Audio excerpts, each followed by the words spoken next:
Hey guys, Brian with Buffalo Beer Reviews. If you guys have watched some of my recent videos that I've made, you'll notice that I've been doing some more home brewing, adventures in home brewing sort of videos. And I have recently kind of run into a problem per se. Not really so much a problem, it's a good problem. I have 2 beers on tap with a third one on the way. I have a third keg, right? And right now with my setup, I have 1 CO2, 1 line out. And if you wanted to drink something out of here, I've been having to switch over and over. I built this nice little platform for my kegerator, and I can utilize all of the cubic footage in there now. I've got a full CO2 tank. So what I was gonna do was I'm going to install some tap handles here and like a multi-tap sort of CO2 system in there. I'm really hoping that it's not going to be extensive, like a long video, but there are some things you're going to need. So off of your CO2 pressure gauge, you're going to need a manifold. So however many tap handles you think you're going to need, that's what I went for. I know I only bought 3 tap handles right now, but I'm trying to future-proof it. If I ever plan on doing 4 tap handles in the future, I can do that. Boom, right there. You're gonna need each of the handles with the shank in the back. So I've got 3 of those. 1, 2, 3. And then you're gonna need 3 sets of, so you're gonna have to go from the manifold gas line to the keg, and then you're gonna have to go liquid line with this out to the tap handle.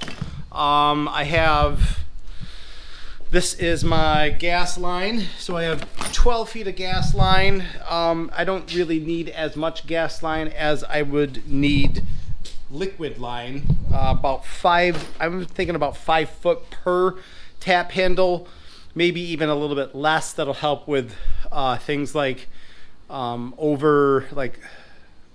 suds and overcarbonation, stuff like that. Oh, and I got like a little round drill bit to help punch through the door. The gentleman up in Lockport at their hardware store was extremely helpful. One of these costs about 1/3 of the price than, say, like a 1-inch drill bit. Like a 1-inch drill bit's like $45. I did not know that.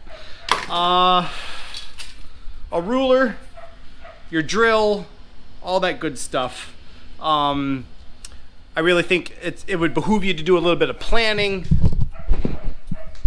So I'm going to measure out the center of the door, and then I'm going to have them 3.5 inches apart from each other across 4. Now you're going to also want to make sure that your handles, your tap handles are installed low enough so that you can still open up the freezer door without hitting the top of the tap handle. Those are one of those weird little things that I kind of picked up watching other people's videos.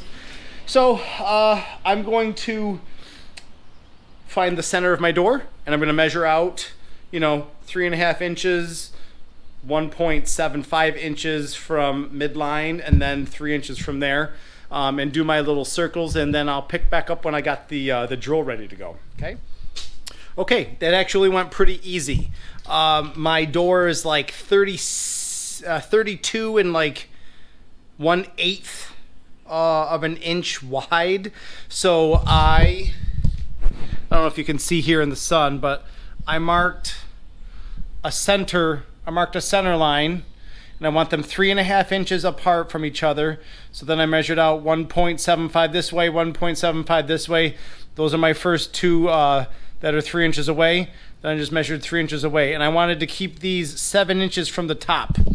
So that'll put these about here, and they'll clear the freezer by about 1 inch, while still being kind of high enough up in the door where it's not uncomfortable to kind of pull the handle. 7 inches in the door though kind of puts me right around here. So I'm going to take these little doors off of the utility and the butter sort of bins that we're never ever going to use ever again. And then I'm going to punch the holes through. So I'll pick back up after the holes are drilled with the installation of the shanks. All right, wow, I'm not gonna lie to you. This thing definitely is as advertised. It made my life very easy. So in all of short order, we were able to get our parts, our supplies for this job, get the measurements taken out, get, you know, our pilot holes drilled, and these things are ready for the shank installation. And then once those are on, really I'll get the CO2 tank in there with the 4 manifold, see where I want that. I'm actually gonna make that a permanent fixture, and then I'll get all my lines cut and the adapters on, and I'll pick back up after the shanks are on and we're looking at CO2 placement. So the project is going along wonderfully, honestly. It's not the nicest looking right now. I just have to polish it up. But I have the 3 tap handles in. I drilled the 4th hole, but I taped it over just so that when I finally do get a 4th tap, it'll just be easy to install without having to get the drill and the bit and all that other stuff. Then what I did was I took my beverage line and I warmed it up. I got some warm water, microwaved it for a little while so that I can dip the ends of this in and it gets soft and real easy to put on. And then there's my beer connection for my pin locks or my ball locks. So that's that. Next I'm gonna work on the CO2 tubing to the manifold, and then little bits of tubing from the manifold to the gas in lines. So I got to figure all that out right now, and I'll get back to you guys. All right, super cool. We're practically done. So I'm going to give you a quick little overview, and then I'm going to put my kegs in to kind of cool, and then I'm gonna hook all my lines up, gas in to in, out to out, make sure my valves are open and start pouring. Do you know what I mean? So again, this is the back of the door. We have our lines ready to go into the beer out. Okay, then we have our CO2 line into the manifold. These are all open, so I'm gonna turn that is off. Right, we don't have anything to the, technically the 4th keg. We don't have anything to the 3rd keg right now. That's fermenting. That'll be ready Saturday and Sunday. So these 2 are open. I'm going to close these initially just so that I can open them up systematically.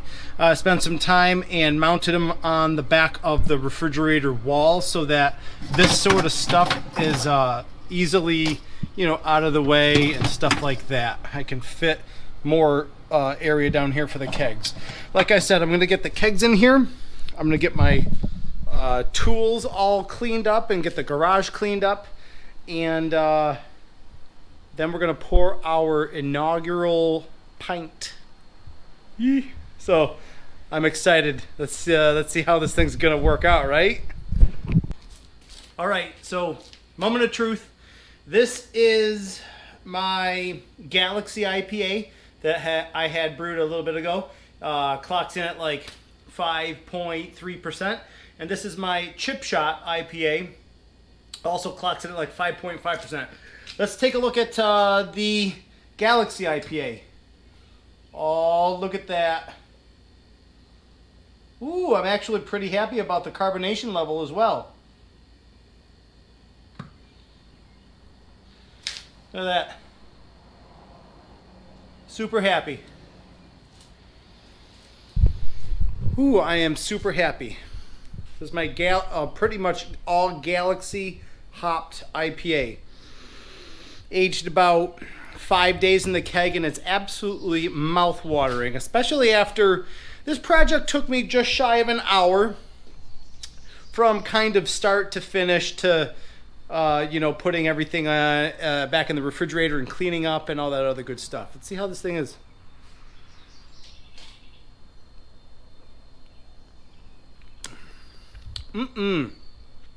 It's really cool how these home brews kind of evolve over the couple of days after you put them into the keg. This has evolved into a very grapefruity and orange forward brew, man.